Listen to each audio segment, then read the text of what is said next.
If you haven't heard about Anchor, it's the easiest way to make a podcast. Let me explain. It's free. There's creation tools that allow you to record and edit your podcast right from your phone or computer. Anchor will distribute your podcast for you so it can be heard on Spotify, Apple Podcasts, and many more. You can make money from your podcast with no minimum listenership. It's everything you need to make a podcast in one place. Download the free Anchor app or go to anchor.fm to get started.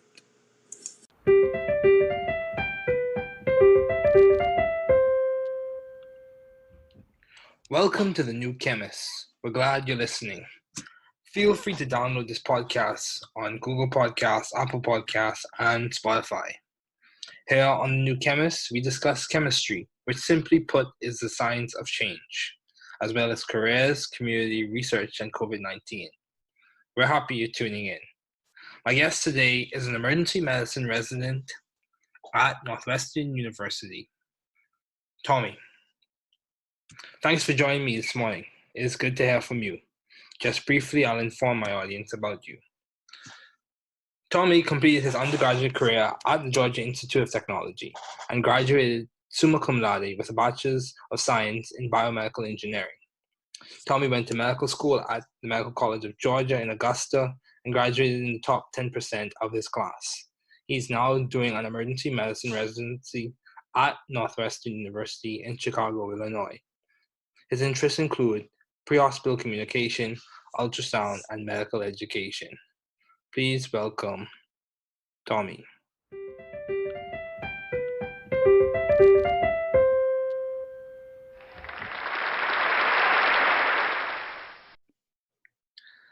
Thank you, Tommy, for joining me today. It is good to see you. Yeah, glad to be here. Yeah, so what has been some of the most beneficial advice you have received? I definitely have. I think the best advice was given to me by. I can't remember. Were you with Andrew Warren? Was that year when we? Andrew Warren was the other PL with.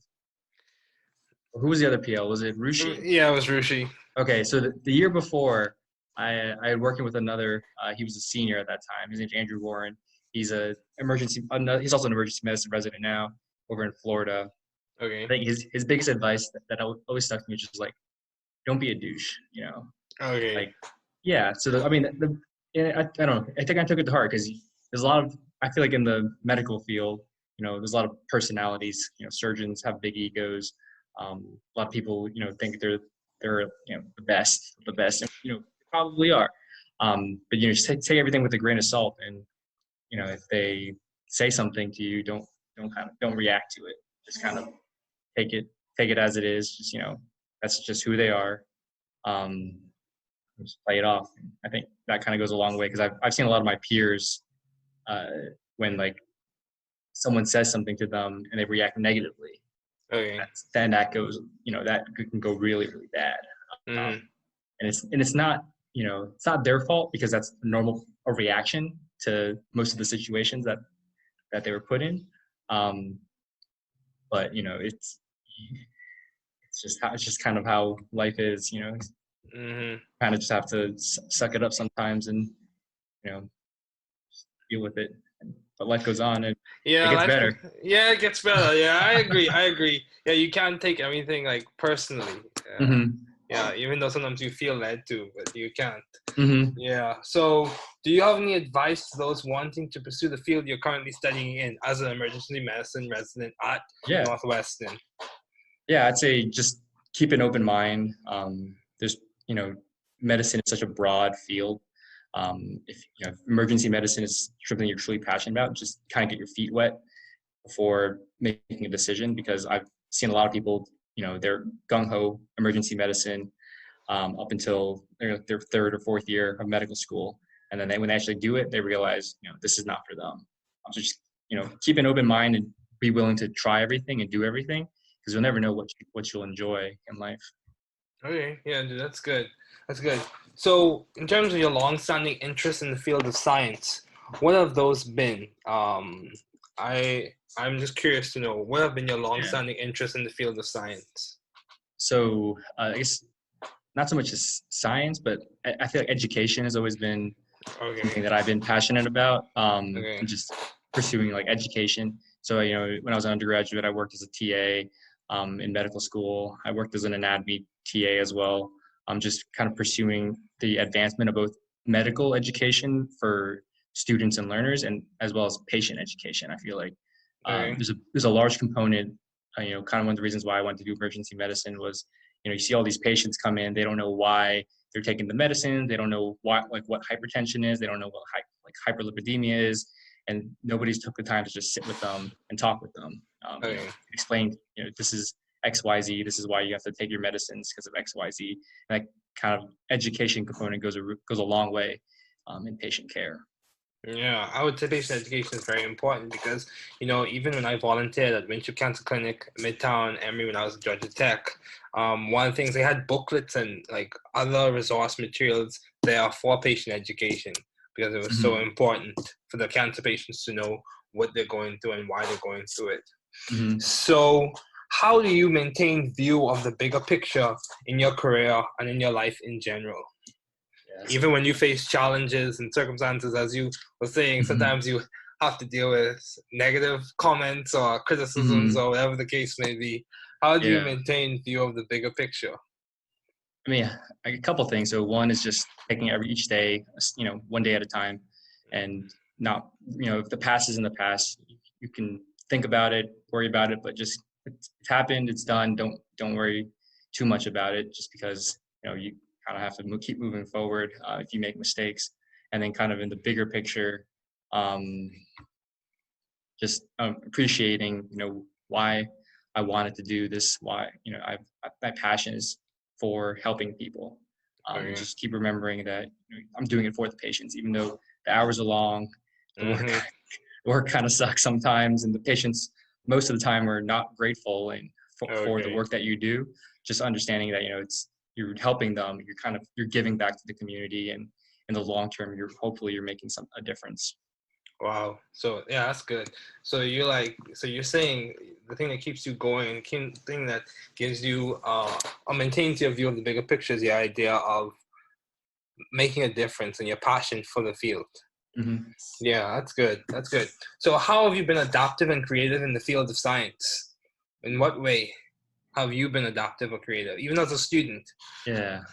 I know you were at Georgia Tech, then you were at Augusta, now you're at Northwestern. So how have you been adaptive or creative? So, particularly at Georgia Tech, so we're both BME, so we worked with we were kind of work with medical devices. I had some ideas for medical devices that could help better the field of medicine. None of them really took off, but there's a lot of similar products on the market right now. I remember in 2300 or one of the classes where we designed it was like an infrared vein mapping device. And this was like 7 years ago now. And now in the market, there's actually something like that on the market right now. Oh, wow. So, yeah, dude. Kind of dropped the ball on that. Yeah, it sounds like you should have pursued that. Yeah. But how have you sought or found, obviously, you've been successful as a student because you're now a resident at Northwestern. So how have you sought or found the right environment for you to thrive scientifically and intellectually? How did you find it? Or how are you seeking that environment? Yeah, I think just surrounding yourself with like-minded people, I think it's very important. Just because if the people around you have similar goals and aspirations, I would think that kind of helps you personally kind of build up your own goals, because you see these other people and how amazing they are and how passionate they are about the things that they want to do, and that kind of like invigorates. Invigorates. That's a good word to use. Invigorates kind of your own passion, and you feel like you feel like you want to be like these your peers, and you strive to better yourself to be like them. Wow, That's good. Yeah, dude. Yeah, because I think culture and community does play a large role in your capacity to Mm. thrive and to do well and to achieve success. So, given all your responsibilities as an emergency medicine resident and your accomplishments, how do you maintain a balanced life? Or how are you striving to maintain a balanced life? Yeah. Yeah. So I guess undergraduate was a little bit easier. You felt like you had a lot more free time in Yeah, college. yeah. Medical school was a little bit more of an adjustment just because, you're just, they people kind of related to drinking out of a fire hose. Oh, wow. It kind of just like floods you with information. So it was a bit of a challenge, but doable. Residency is a little bit different in the fact that you're an employee, so you're getting paid to work. So you're getting paid to be there 12, 14 hours a day. Uh, Mm-hmm. so you're kind of committed in that sense. But just Okay. taking, whenever you get some time, like free, like today, I had the day off. So just take time for yourself. Do the things that you want to enjoy. Mm-hmm. Stay on top of your own personal hygiene. I'd say it's Yeah. very important. Make sure you got Mm-hmm. clean clothes, groceries in the fridge, um, Yeah. and then just again, just keep doing the things that you're passionate about. If volunteering is something that you want to pursue, like you're passionate about, like don't stop. Just because you're busy doesn't mean you don't have the time for it. Um, Wow. Yeah, dude, that's good. Yeah. Because I think like basically what you're saying is prioritizing and making mhm. sure you keep critical things at the top of the list to ensure that you maintain a balanced life. So, Tommy, I think by any standard or by most standards of measurement, people can say you've been successful as a student. So, how have you been so successful? What would you attribute to your success? Ooh. Or who would you attribute? Or what factors have complemented to you being Yeah, so successful? I'd say maybe my mom. Okay, uh, okay, okay, uh, that's fair. That's fair. one good genetics from my parents.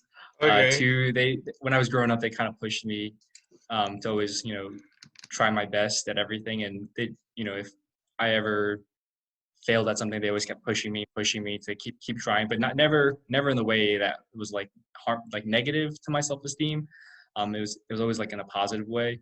Okay. And then kind of like to reiterate before, just uh, surrounding yourself with like-minded people. If you surround yourself with people who want to achieve, be high achievers, that kind of echoes onto you, and then Mm-hmm. you kind of want to be like them, and you kind of pursue, work harder and try to be the best person that you can be. Okay. Okay. Yeah, dude, that's good. So you would attribute your upbringing, your childhood upbringing, and your I'd parents. say the nurture versus nature. Nurture is just as probably even more important than nature. So Yeah, that's true. That is true. Yes. So in your environment, how have you maintained vision and teamwork? yeah, so again, in any medical profession, teamwork is essential. There's so many moving parts, so many different people that have to work together, cooperate to get the things that need to be done for the patient. And just always, I mean, for me, it's I think just always being positive about everything. If the nurses kind of slowing down and not doing the things you want to get done for the patient, don't take it out on the nurse. I mean, she's probably got a million other things that she's doing. Kind of put yourself in her perspective, and just kind of be positive about it, and see if there's anything that she needs help with that you can do for her, and that kind of becomes a two-way street, and promoting good teamwork. Yeah, that's good. That's good. So keep making sure you appreciate people's perspective and understand where they're coming from. So, given the pandemic and all that's transparent and transpiring, how have you approached this challenge, this new challenge with the pandemic? Yeah, How have you approached it? yeah. So sure everybody's so we're still learning everything new about COVID. Yeah. The data is still continuing to come out about the complications, the management. Mm-hmm. So it's a never changing process. So we don't really know everything yet, but just keeping yourself updated, I think, is probably the best thing for anybody can do. The CDC has wonderful resources. if you have any questions to look at. Just being smart. Wear your mask, social distance. Just Yeah. kind of doing all the obvious things that Yeah. people aren't doing, and we're seeing COVID spikes just because this has been going on so long. I think people are getting a little tired. Even I'm getting a little bit tired, but just doing your part and wearing your mask all the time. Yeah, that's good. So, when you have challenges in your own life, how do you approach them? How do you maintain a positive outlook? How are you able to overcome those Yeah. challenges, especially in the academic realm? Mm-hmm. Just that's a good question. I don't know. Just again, staying positive. If Okay. they say like if you first don't succeed, try again. Mm-hmm. So if I can remember, in medical school, if I didn't understand a specific topic like cardiac physiology, which is still a little bit confusing to me, Mm-hmm. just finding all the different resources, trying to figure out like the best way to learn the material. I would watch like YouTube videos, read textbooks, listen to like weird things on the internet, on these weird obscure websites with like weird mnemonics and stuff like that. Just Okay. whatever would stick to my brain. Yeah. So I'd say like just find what works for you, and just like keep doing that. Don't fix what ain't broke. Yeah, that's true. That's true.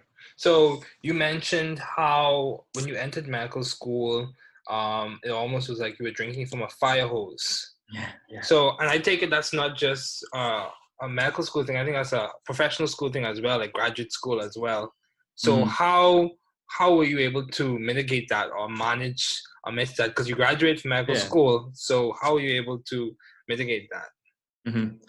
I think most institutions have a curriculum which Okay. is easy, adaptable enough for the students to kind of get in little chunks and pieces. Mm-hmm.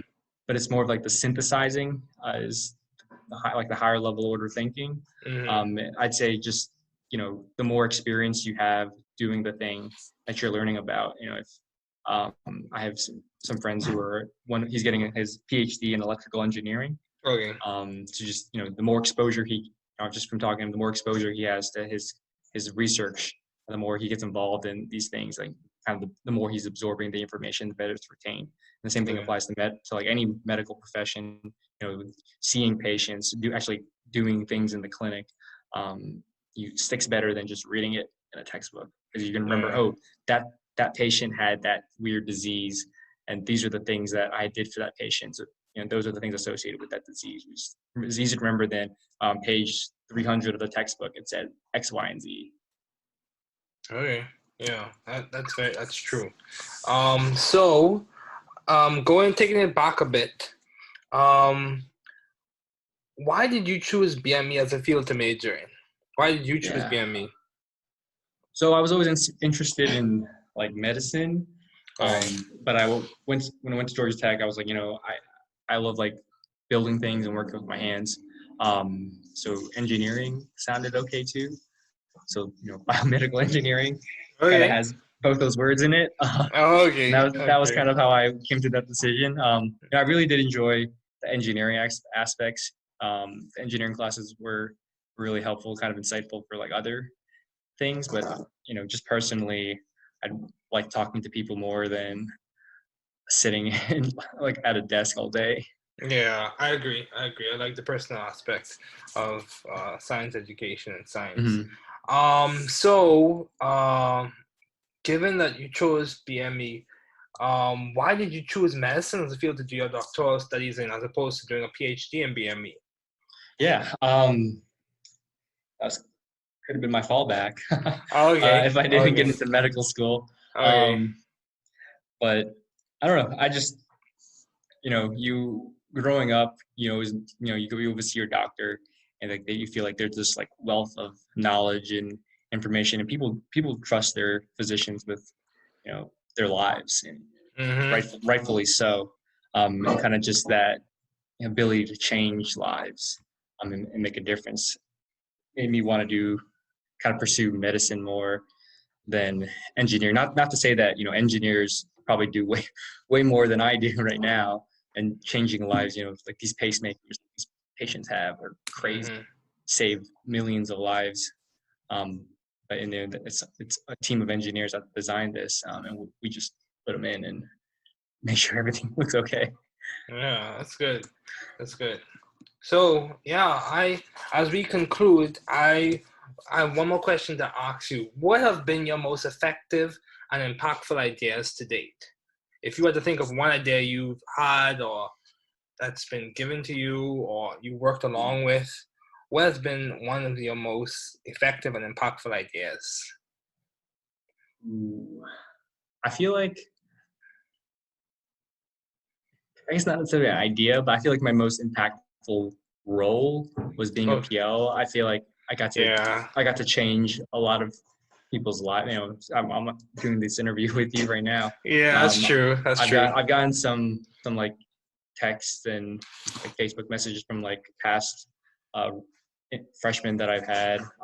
Some of them are in medical school now. Some of them have jobs, and just telling me like, you know, they remember me just sitting down talking to them, kind of just talking about life, and you know, I don't know. I feel like that to me that's been the most impactful role that I've been in so far.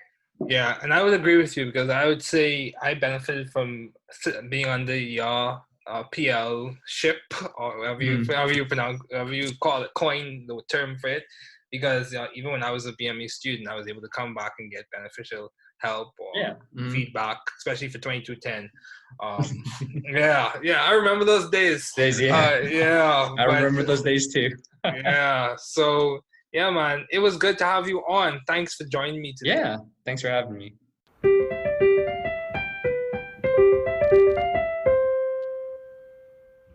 Thanks for listening.